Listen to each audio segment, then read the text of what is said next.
আসসালামু আলাইকুম রহমতুল্লাহ বরাকাতুহ। আলহামদুলিল্লাহ ওয়াসসালাতু ওয়াসসালামু আলা রাসূলিল্লাহ বাদ। সুপ্রিয় দর্শক শ্রোতা ভাই বোন, রমাদানুল করিম একজন মুমিনের জন্য আমল এবং ইবাদতের ভরা বসন্ত। বছরের অন্য সময়ের আমল এবং ইবাদতের ঘাটতি পুষিয়ে দেওয়ার জন্য রমাদান হলো সবচাইতে মোক্ষম সুযোগ। এজন্য রমাদানকে সবচাইতে পরিকল্পিতভাবে এবং রুটিন মাফিক যদি আমরা কাটাতে পারি, তাহলে ইনশাআল্লাহ বিইذনিল্লাহ রমাদান আমাদের জন্য অর্থবহ হবে এবং আমাদের সারা বছরের ইবাদতের ঘাটতি পুষিয়ে নিতে সহায়ক হবে। আর সেজন্য আমরা আজ রমাদানের 24টা ঘন্টা কিভাবে কাটাবো সে প্রসঙ্গে একটি রুটিন প্রস্তাব করব ইনশাআল্লাহ বিইذনিল্লাহ। রমাদানের রুটিন প্রসঙ্গে সর্বপ্রথম যে সময় নিয়ে কথা বলবো তা হলো সাহরি খেতে ওঠা বা ভোর রাতের সময়টা। ভোর রাতে আমাদের উঠে সাহরি খাওয়া এটি সুন্নাহ। কেউ যদি মধ্যরাতে অতিরিক্ত খান বা শুরু রাতে অতিরিক্ত খান এবং সাহরিতে তার খাবারের চাহিদা নাও থাকে, তারপরও সাহরি খাবার জন্য ওঠা এটা সুন্নাহ এবং গুরুত্বপূর্ণ। কারণ রাসূল করিম সাল্লাল্লাহু আলাইহি ওয়াসাল্লাম বলেছেন, তাসাহহারু ফাইন্না ফিস সাহুরি বারাকাহ, তোমরা সাহরি খাও কারণ সাহরি খেলে তার মধ্যে বরকত রয়েছে, এই খাবারের ভিতরে বরকত রাখা হয়েছে। অল্প হলেও খাওয়া সুন্নাত, বিশেষ করে খেজুর খাওয়ার কথা বিভিন্ন হাদিসে রয়েছে। আমরা সাহরিতে আর যাই খাই, একটা করে খেজুর অন্তত খাবো। সাহরি খেতে যখন আমরা উঠবো, কমপক্ষে সাহরি খাওয়ার আগে আধা ঘন্টা যেন আমরা সময় পাই, সেভাবে আমরা উঠবো। কারণ একজন মুমিনের কাছে 24 ঘন্টা সময়ের ভিতরে সবচেয়ে গুরুত্বপূর্ণ সময় হলো ভোর রাতের সময়টা। কারণ এই সময়টাতে আল্লাহ সুবহানাহু ওয়া তাআলা দুনিয়ার আসমানে নেমে আসেন এবং বান্দাদেরকে ডেকে ডেকে তাদেরকে ক্ষমা করে থাকেন, তাদের চাওয়াগুলোকে মঞ্জুর করে থাকেন। আল্লাহর নৈকট্য অর্জনের জন্য সবচাইতে মোক্ষম সময় হলো এটি। এই জন্য তাহাজ্জুদের সালাত, যত নফল নামাজ আছে তার ভিতরে সবচাইতে গুরুত্বপূর্ণ নফল নামাজ তাহাজ্জুদের নামাজ। বছরের অন্য কোনো সময়ে আমরা এত গুরুত্বের সাথে হয়তো পড়তে পারি না। রমাদান মাসে তাহাজ্জুদের নামাজ পড়া আমাদের সকলের জন্য সহজ, কারণ আমরা সাহরি খেতে উঠছি। এই জন্য এই সুযোগটাকে কাজে লাগানো উচিত। 30টা দিনই আমাদের প্রতিদিনই একটা সময় বরাদ্দ থাকা উচিত তাহাজ্জুদ নামাজের জন্য।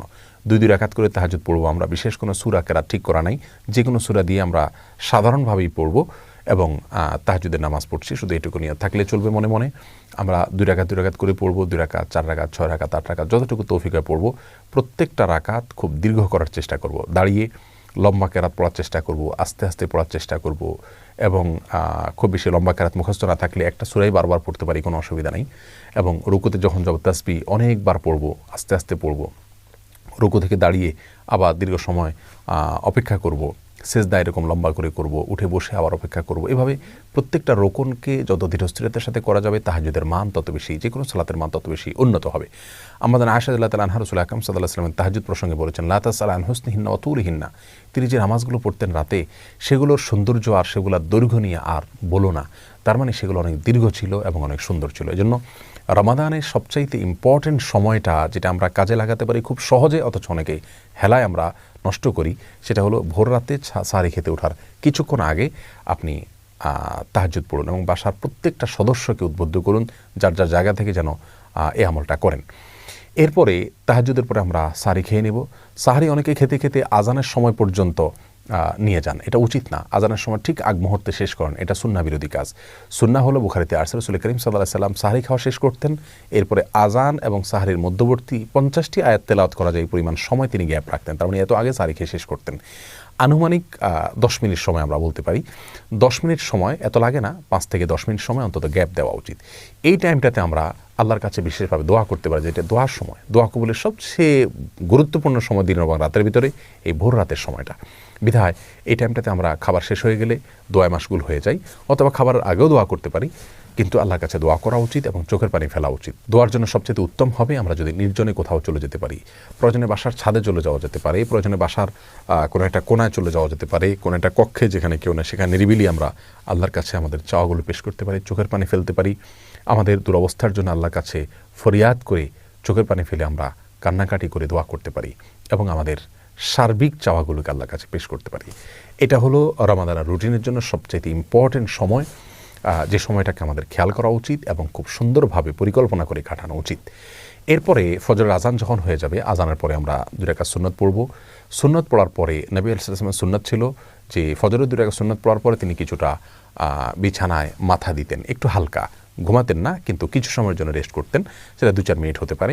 আমরা কিছু সময়ের জন্য হালকা একটু গড়াগড়ি করে বা বিছানায় যদি মাথা দিয়ে, তাহলে সুন্নাহ আদায় হয়ে যাবে। এরপরে উঠে আমরা ফরজ নামাজ পড়ব। ফজরের ফরজ নামাজ পড়ার পর আপন জায়গা যেখানে নামাজ পড়েছি সেখানে বসে থাকবো এবং সম্ভব হলে সূর্য উদয় হওয়া পর্যন্ত অপেক্ষা করব। সূর্য উদয় হওয়া পর্যন্ত এই টাইমটাতে বসে বসে সকাল সন্ধ্যার যে জিকিরগুলো আছে সেগুলো করব। সকাল সন্ধ্যার জিকির নিয়ে আমাদের বই আছে এবং সেটার PDF কপি পাওয়া যায় আমাদের ওয়েবসাইটে আসুন্নাহ ফাউন্ডেশন, সেখান থেকে আপনারা ডাউনলোড করে নিতে পারেন, অথবা নবী আলাইহিস সালামের সকাল সন্ধ্যার দোয়াগুলো যে কোনো বই থেকে আপনি সম্ভব হয় সেগুলো মুখস্থ করে নিয়ে পড়বেন এবং সূর্য ওঠা পর্যন্ত আপন জায়গায় বসে থাকবেন। সূর্য ওঠার 10-15-20 মিনিট পরে আপনি 2 রাকাত নামাজ পড়বেন, সেটা সলাতুল ইশরাক। এই নামাজটা আপনি পড়ার কারণে আল্লাহ সুবহানাহু ওয়া তাআলা আপনাকে একটি পূর্ণাঙ্গ উমরার সওয়াব দিবেন। তিরমিজিতে বর্ণিত হয়েছে যে ফজরের পরে আপন জায়গায় বসে থেকে যদি এভাবে জিকির আজকার করা হয় এবং শেষে যদি 2 রাকাত নামাজ পড়া হয় অর্থাৎ ইশরাকের নামাজ, তাহলে এর মাধ্যমে এই সওয়াবটা আমরা পাবো। এটা অনেক রোজাদার আমরা মিস করি, আমরা ফজরের পরপর শুয়ে পড়ি। এটা অত্যন্ত ভুল একটি কাজ। আল্লাহ সুবহানাহু ওয়া তাআলা বলেছেন ওয়াসাব্বিহুহু বুকরাতাও ওয়া আসীলা, দিনের শুরুতে এবং শেষে তোমরা আল্লাহর পবিত্রতা বর্ণনা করো। কোরআন কারীমের বিভিন্ন জায়গায় বিষয়ে উৎসাহ দেওয়া হয়েছে। অতএব দিন এবং রাতের আমরা যদি তাহাজ্জুদের সময়টা, ভোর রাতের সময়টার পরে দ্বিতীয় সর্বোচ্চ গুরুত্বপূর্ণ কোনো সময়ের কথা বলি, তাহলে সেটা হলো ফজরের পরের সময়টা। অথচ এই সময়টাতে আমরা রমজান মাসে বেশিরভাগ মানুষ শুয়ে যাই, এটা ভুল। যদি শুইতে হয়, ঘুমাইতে হয়, আমরা সেটা কিছুক্ষণ পরে ঘুমাবো, কিন্তু ফজরের পর ঘুমাবো না। জিকির আজকার এবং তাসবিহ তেলাওয়াতে মাশগুল থাকবো ইনশাআল্লাহ বিইذনিল্লাহ। এরপরে যদি আমরা ঘুমাই, রেস্টও করি, সেটা পরিমিত হওয়া উচিত এবং লিমিটেড সময়ের জন্য হওয়া উচিত, মেপে কাজ করা উচিত। আমরা 2 ঘন্টা, 2.5 ঘন্টা বা 1.5 ঘন্টা যার যতটুকু প্রয়োজন আমরা ঘুমিয়ে উঠে তারপরে আমরা তেলাওয়াত করলে সেটা সবচাইতে ভালো। কারণ ঘুম থেকে ওঠার পরে মানুষের মন মানসিকতা থাকে অত্যন্ত ফ্রেশ। এই অবস্থাতে কোরআনে কারীম যদি আমরা তেলাওয়াত করি, অর্থ সহকারে বোঝার চেষ্টা করি, কোরআনে কারীম রমজান মাসে আমরা তেলাওয়াত করি পুরোটা একবার বা একাধিকবার আমরা পড়ে শেষ করব, খতম দেব ইনশাআল্লাহ, সেটা খুবই ভালো হবে এবং সে সুন্নাহ। কিন্তু এর পাশাপাশি আমরা যদি অর্থ বোঝার চেষ্টা করি সেটা হবে আরও ভালো, শোনার উপরে সোহাগা। প্রতিদিন আমি যদি অন্তত একটা পৃষ্ঠা অর্থ এবং ব্যাখ্যা সহকারে কোনো একজন আলিমের তত্ত্বাবধানে হলে আরও ভালো হয়। যদি আমরা কোরআনকে বোঝার চেষ্টা করি এবং সেটা ঘুম থেকে ওঠার পরে হতে পারে, তেলাওয়াত হতে পারে এবং অর্থ ব্যাখ্যা সহকারে একটা পৃষ্ঠা করে অধ্যয়ন করা হতে পারে। এরপরে আমরা কিছু সময়ের জন্য ইসলামিক বই পুস্তক পড়তে পারি। বিশেষ করে ডক্টর খন্দকার আব্দুল্লাহ জাহাঙ্গীর রহমাহুল্লাহর যে বইগুলো আছে, এগুলো ইসলামের বেসিক বিষয়গুলো সম্পর্কে ধারণা নিতে অনেক বেশি সহায়ক। এই বইগুলো আমাদের কাছে থেকে থাকলে সেগুলো আমরা পড়তে পারি। অনলাইনে PDF কপি পাওয়া যায় অনেকগুলো, সেগুলো নিয়ে আমরা কিছু সময় পড়ব। এরপর যখন জোহরের আজান হবে বা জোহরের ওয়াক্ত হবে, জোহরের এখানে 2 রাকাত নামাজ আছে, জাওয়ালের নামাজ বলা হয়, বুখারীতে আসছে, ইবনে হাদিসের কিতাবে আসছে। এই নামাজটি প্রায় বিলুপ্তির পথে, আমরা আলোচনায় এটার ভুলে গেছি। সেটা হলো সূর্য যখন আপনার পশ্চিম আকাশে ঢলে পড়ে, অর্থাৎ জোহরের ওয়াক্ত শুরু হয়, তখন থেকে নিয়ে আপনার জোহরের ফরজ নামাজের বা জোহরের নামাজের আগে আগে যে নামাজটা পড়া হয় নফল নামাজ, এই জহর নামাজ পড়ার জন্য রাসূল আকরাম সাল্লাল্লাহু আলাইহি ওয়াসাল্লাম উৎসাহ দিয়েছেন। যদিও এই নামাজের সময়কাল নিয়ে আরও নানা রকমের কথা আছে, কিন্তু আমরা এটি একটি বক্তব্য, এটার উপর আমল করতে পারি এবং একবার হলেও আমল করতে পারি। রমজান মাসে সেটা করার জন্য সবচাইতে সেরা সুযোগ আমাদের হাতে থাকে সাধারণত। যাই হোক, এই 2 রাকাত নামাজ যদি আমরা পড়তে পারি, পড়লাম। এরপরে জোহরের ওয়াক্ত হলে সুন্নাত এবং ফরজ এবং পরবর্তীতে সুন্নাত এবং পরবর্তীতে অতিরিক্ত 2 রাকাত নফল, যেটা অন্য সময় পড়া হয় না, সেটাও গুরুত্বের সাথে পড়লাম। ধীরে ধীরে প্রত্যেকটা নামাজ আদায় করলাম এবং ফরজ নামাজের পরে 5 ওয়াক্ত সালাতের পরে রাসূল আকরাম সাল্লাল্লাহু আলাইহি ওয়াসাল্লাম যে দোয়াগুলো ছিল, সেই দোয়াগুলোকে খুব গুরুত্বের সাথে, আন্তরিকতার সাথে পড়ার চেষ্টা করব। মাসতুন দোয়াগুলোকে যেভাবে রাসূল করিম সাল্লাল্লাহু আলাইহি ওয়াসাল্লাম পড়েছেন, জিকিরগুলো করেছেন, দোয়াগুলো করেছেন, সেগুলো আমরা করব ইনশাআল্লাহ বিইذনিল্লাহ। এরপরে বাকি সময়টাতে আমরা যদি বাসা বাড়িতে অবস্থান করি, তাহলে সেক্ষেত্রে বাসা বাড়িতে যারা কাজ করছেন তাদের কাজে একটু হেল্প করব। কারণ রাসূল করিম সাল্লাল্লাহু আলাইহি ওয়াসাল্লাম বাসা বাড়িতে মা বোনদের কাজে, স্ত্রীর কাজে তিনি হেল্প করতেন। অতএব আমরাও বাসা বাড়িতে থেকে কাজে হেল্প করব, সেটাও ইবাদত হিসাবে গণ্য হবে ইনশাআল্লাহ বিইذনিল্লাহ।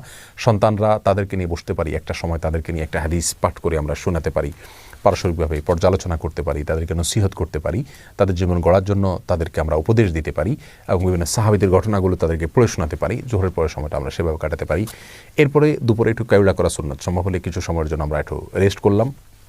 সেটা খুব সংক্ষিপ্ত হতে পারে, কিন্তু শুইলে একটা সুন্নাহ আমার আদায় হয়ে গেল। এরপর শোয়া থেকে উঠে আমরা আবারও তেলাওয়াত অথবা অন্যান্য বই পুস্তক পড়া, সেগুলোতে আমরা লেগে যেতে পারি।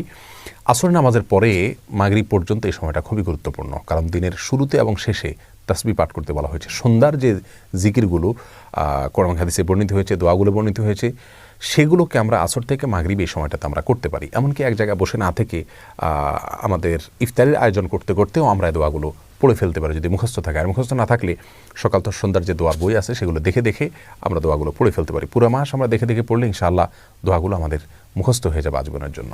এবং সবাইকে উৎসাহ দেব যাতে করে দোয়াগুলো সবাই পড়েন। আর সন্ধ্যায় অর্থাৎ দিনের শেষে আল্লাহ সুবহানাহু ওয়া তাআলার তাসবিহ বর্ণনা করা, এটা আল্লাহ সুবহানাহু ওয়া তাআলার কাছে খুবই পছন্দনীয়, বিধায় সেটা আমরা করবো ইনশাআল্লাহ বিইذনিল্লাহ। আর আসরের পরে মাসনুন দোয়া, যে নামাজের পরবর্তী দোয়া, সেটাও করতে আমরা অবশ্যই ভুলব না। মাগরিবের আজান হয়ে গেলে বা আপনার যখন ইফতারের সময় হবে, ইফতারের সময় হওয়ার সঙ্গে সঙ্গে বিলম্ব না করে ইফতার করব, কারণ ইফতার দ্রুত করা আর সাহরি শেষের দিকে করা এটা সুন্নাহ। এবং নবী আলাইহিস সালাম এটাকে এই জাতির কল্যাণের পূর্ব শর্ত হিসাবে আখ্যায়িত করেছে, বিধায় আমরা সূর্য অস্ত যাওয়ার পর বিলম্ব না করে খুব দ্রুত ইফতার করে ফেলবো ইনশাআল্লাহ বিইذনিল্লাহ। ইফতারিতে অস্বাস্থ্যকর কোনো কিছু খাবো না। খুব বেশি ভাজা পোড়া খাওয়ার অভ্যাস আমাদের দেশে মানুষের, অতিরিক্ত ভাজা পোড়া খাওয়ার ফলে রাতে দাঁড়িয়ে ইবাদত বন্দেগী করা কঠিন হয়ে যায়, তারাবি পড়া কঠিন হয়ে যায়, সুন্দরভাবে কাটানো যায় না। সেজন্য উচিত হবে স্বাস্থ্যসম্মত খাবারগুলো খাওয়া এবং যথাসম্ভব অস্বাস্থ্যকর খাবারগুলোকে পরিহার করা। এবং খেজুর দিয়ে ইফতার করা সুন্নাত, যদি সম্ভব হয় খেজুর দিয়ে ইফতার করব। ইফতারের পরে দোয়া পড়ব জাহাবাজ জমা ওয়াবতাল্লাতিল উরুক ওয়াসাবাতাল আজরু ইনশাআল্লাহ, অর্থাৎ গ্লানি দূর হলো এবং ঘাম শুকিয়ে গেল, ইনশাআল্লাহ আমার বিনিময় আল্লাহর কাছে জমা থাকলো। এ দোয়া আমরা পড়তে পারি, আরও দোয়া রয়েছে। তো ইফতারের দোয়া পড়লাম, ইফতার করলাম, এরপরে আমরা মাগরিবের নামাজ আদায় করবো ইনশাআল্লাহ। মাগরিবের নামাজের পরের সময়টা আমরা তারাবিতে যে পারা আজকে তেলাওয়াত করব বা যে অংশ তেলাওয়াত করব, সেটার অর্থ ব্যাখ্যা যদি সম্ভব হয় একটু দেখে নিলে ভালো হয়। আর যদি খতম তারাবির সুযোগ না থাকে তাহলে সেক্ষেত্রে অন্তত এই টাইমটাতে, মাগরিব থেকে এশা, এই টাইমটাতে কোনো অবস্থাতে শোবো না। কারণ আমাদের অনেকের অভ্যাস আছে রমজান মাসে ইফতারের পরে শরীরটা ক্লান্ত হয়, আমরা শুয়ে পড়ি। কারণ রাসূল করিম সাল্লাল্লাহু আলাইহি ওয়াসাল্লাম সম্পর্কে আমাদের আয়েশা বলেছেন, কানান নবী সাল্লাল্লাহু আলাইহি ওয়াসাল্লাম ইয়াকরাহুন নাওমা ক্বাবলা আয়েশা, এশার আগে ঘুমোতে তিনি অপছন্দ করতেন। এজন্য এশার আগে সময়টাতে আমরা ঘুমাবো না। যথাসম্ভব ইবাদত বন্দেগী, সাধারণ কোরআন তেলাওয়াত, তারপরে আপনার ইসলামিক বই পুস্তক পড়া বা ইসলামিক লেকচার শোনা, এগুলোর পেছনে আমরা সময় ব্যয় করব। কোনো অবস্থাতে আমরা এই সময়টাতে অন্তত ঘুমাতে যাব না বা অন্তত শুইতেও যাব না। যাই হোক, এরপরে এশার নামাজ আদায় করে, তারাবি নামাজ আদায় করে খুব ধীরস্থিরতার সাথে তারাবি শেষ করব, খুবই আস্তে আস্তে করার চেষ্টা করবো ইনশাআল্লাহ। রাতের খাবারটা এশার আগে খেয়ে ফেলতে বলে ভালো হয়। আর যদি এশার পরেও খাই তাহলে বিলম্ব না করে এশার পরে দ্রুত শুয়ে পড়ব। এশার পরে অন্য কোনো কাজ না করাই উত্তম, কারণ কানান নবী সাল্লাল্লাহু আলাইহি ওয়াসাল্লাম ইয়াকরাহুন নাওমা ক্বাবলা আয়েশা ওয়াল হাদিসা বাদা, এশার পরে তিনি কথাবার্তা বলা পছন্দ করতেন না। তবে হ্যাঁ, স্বামী স্ত্রীর কথাকে প্রশংসনীয় বলেছেন, তিনি নিজেও স্ত্রীর সাথে কথা বলতেন, সেটা ভিন্ন কথা। কিন্তু সচরাচর আড্ডা এগুলো আমরা করতে যাব না। টেলিভিশন অথবা সোশ্যাল মিডিয়াতে স্ক্রল করা, এগুলোর থেকে আমরা বেঁচে থাকবো। এশার পরে খুব দ্রুত আমরা শুয়ে পড়ার চেষ্টা করব, তাতে ভোর রাতে আগে আগে উঠা আমাদের জন্য সহজ হবে। পরিকল্পনা করে কোরআনে কারিমের জন্য প্রতিদিন এক পারা করে বা 1.5 পারা করে বা 2 পারা করে, যার যতটুকু তৌফিক কুলায় আমরা বাজেট করব, বরাদ্দ করব এবং সেই অনুযায়ী আমরা প্রতিদিন ইনশাআল্লাহ বিইذনিল্লাহ কোরআন তেলাওয়াত করে যাব। এবং সময় ফিক্স করে নেব যে কোন টাইমটাতে আমি করব। আমি কি ঘুম থেকে উঠে সকালে করব, নাকি জোহরের পরে করব, নাকি মাগরিবের পরে করব, এই সময়টা আমরা ফিক্স করে নিব ইনশাআল্লাহ বিইذনিল্লাহ। আল্লাহ তাআলা আমাদের সকলকে এই রমাদানে বেশি থেকে বেশি, উত্তম থেকে উত্তমতর ইবাদত করার তৌফিক দান করুন। আর সবচেয়ে গুরুত্বপূর্ণ বিষয় হলো রমাদানে গুনাহ থেকে বেঁচে থাকা, কারো গীবত পরচর্চা যেন না হয়, টেলিভিশনে মোবাইলে হারাম কোনো জিনিস যেন দেখা না হয়, শোনা না হয়, এই বিষয়গুলোর প্রতি খুব বেশি খেয়াল করব। তাকওয়া চর্চাই হলো রমজান সিয়ামের সবচেয়ে বড় উদ্দেশ্য। আল্লাহ তাআলা আমাদের সকলকে সেই উদ্দেশ্য সাধন করার তৌফিক দান করুন। রমজানের প্রত্যেকটা মুহূর্তকে সঠিকভাবে ভালোভাবে কাটানোর তৌফিক নসিব করুন। মা বোনরা যারা কাজকর্ম করবেন, রান্নাবাড়া করবেন, এর ফাঁকে ফাঁকেও তারা তাসবিহ, তাহলিল, জিকির এগুলো চালু রাখবেন। কারণ বিনা উযুতে তাসবিহ তাহলিল করা যায়, দুরূদ পাঠ করা যায়। যে সমস্ত জিকিরগুলো বেশি করতে উৎসাহ দেওয়া হয়েছে কোরআন এবং সুন্নাহ নির্যাস, যেগুলো যেমন দুরূদ, ইস্তেগফার, তারপরে দোয়া ইউনুস এবং ইয়াদাল জালাল ওয়াল ইকরাম, এরকম আরও অনেকগুলো দোয়া আছে। সেগুলোকে আমরা চলতে ফিরতে, উঠতে বসতে সবাই করতে থাকবো। আল্লাহ তাআলা আমাদের সবাইকে তৌফিক দান করুন।